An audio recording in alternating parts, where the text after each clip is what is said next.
पुरुषोत्तम मास महात्म्य अध्याय 8वां।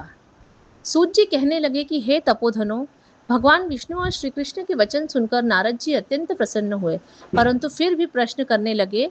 नारद जी कहने लगे, हे प्रभु लक्ष्मीपति, जब वैकुंठ को चले गए फिर क्या हुआ, वह सब कृपा करके मुझसे कहिए। हरि का वृत्तांत सबके लिए हितकारक है। ऐसे प्रश्न से प्रसन्न होकर श्री नारायण जगत को आनंद देने वाले वचन वाले श्री नारायण कहने लगे, हे नारद, जब लक्ष्मीपति वैकुंठ चले गए तो अधिक मास को अपने धाम में अपने पास बुलाया। वहां वैकुंठ में बस कर अधिक मास अत्यंत आनंद करने लगा और भगवान के साथ क्रीड़ा करने लगा। श्री कृष्ण ने मन से प्रसन्न होकर मलमास को 12 मासों में श्रेष्ठ कर दिया और सबको प्रिय बना दिया। इस प्रकार भक्त वत्सल भगवान युधिष्ठिर और द्रौपदी को कृपा से देखते हुए अर्जुन से बोले, हे राजसिंह, दुख में डूबे होने के कारण तुमने तपोवन में आए पुरुषोत्तम का आदर नहीं किया और वृंदावन चंद्र का प्रिय मास आपके वन में रहने से अनजाने से चला गया। भय से दुखित मन वाले भीष्म द्रोण भी नहीं जान पाए और भय के द्वेष से तुमने नहीं जाना। वेदव्यास जी से प्राप्त विद्या आराधना में लगे रहे भयंकर युद्धशाली अर्जुन इंद्रप्रस्थ गए और उसके दुख में से दुखित आप लोगों ने नहीं जाना। अतः अब क्या करना चाहिए? मनुष्य को प्रारब्ध भोग अवश्य भोगना पड़ता है। मनुष्य प्रारब्ध से ही सुख, दुख, भय और आनंद को प्राप्त होता है। अतः सदा भाग्य पर ही भरोसा रखो। हे महाराज, अब आपके दुख का दूसरा कारण कहता हूँ। इतिहास पूर्वक इस कथा को अच्छी तरह श्रवण करो।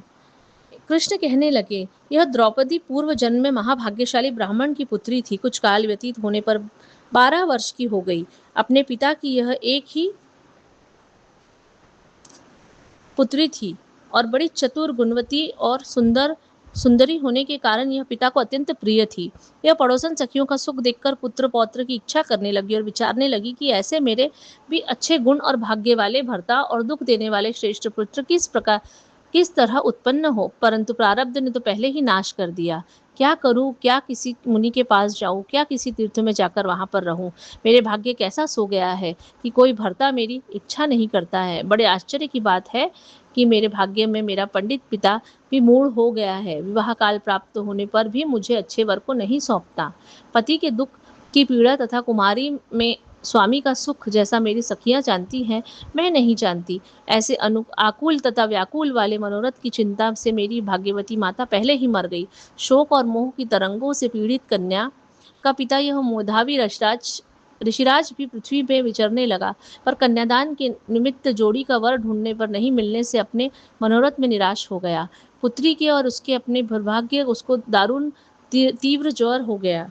तब वह ऋषिराज सब शरीर में अति शूल होने के कारण व्याकुल हो गया। श्वास पर श्वास से युक्त होकर लौटता गिरता घर आकर पृथ्वी पर गिर पड़ा। जैसे मदिरापान करने से मूर्छा को प्राप्त हो जाता है और अपनी पुत्री का स्मरण किया, जब तक पुत्री भय से व्याकुल होकर अपने पिता के पास आई, तब तक वो मरने की सदृश हो गया।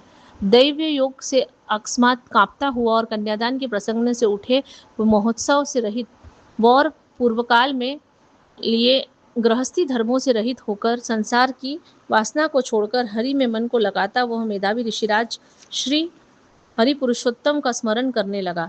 हे श्री कृष्ण, हे गोविंद, हे हरे, हे मुरारे, हे राधेश, हे दामोदर, हे दीनानाथ, हे ऋषिकेश्वर, आपको नमस्कार करता हूँ। आप मेरी इस संसार रूपी समुद्र में रक्षा कीजिए। इस प्रकार मुनि के वचन सुनकर बहुत जल्दी भगवान के पार्षद मरे हुए मुनि के जीवात्मा को लेकर भगवान के वैकुंठ धाम को चले गए और वह पुत्री पिता का मरण सुनकर हाय हाय रोती रही और पिता के देह को गोदी में लेकर विलाप करने लगी। अत्यंत दुखित होकर दारुण विलाप करती हुई मानो उसका पिता जीवित हो अत्यंत व्याकुल होकर कहने लगी, हाय पिता, हाय पिता, मुझको किसके सहारे छोड़कर विष्णु लोक में चले गए? हे तात, अब मैं बिना पिता के किसके पास रहूंगी? न मेरे भाई है, न कोई कुटुंबी, मेरी तपस्वी माता भी नहीं है जो मेरे भोजन तथा वस्त्रों की चिंता करती। अब इस दशा में मैं भी मर जाऊंगी, जीने से अब क्या काम है?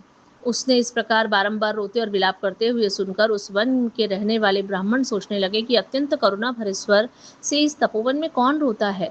फिर तपस्वी मेधावी ऋषि की पुत्री का रोना निश्चय करके वहां पहुंचे और वहां पुत्री की गोद में मरे हुए मुनि को देखकर वन में रहने वाले मुनि ऋषि भी रोने लगे और पुत्री की गोद से मेधावी ऋषि की लाश को लेकर स्मशान घाट में ले जाकर अंत्येष्ट विधि से चारों तरफ काष्ठ लगाकर जला दिया और कन्या को समझाकर सब अपने अपने घरों को चले गए। और कन्या ने धैर्य धारण कर यथाशक्ति खर्च करके अपने पिता की और धर्मदैहिक क्रिया की।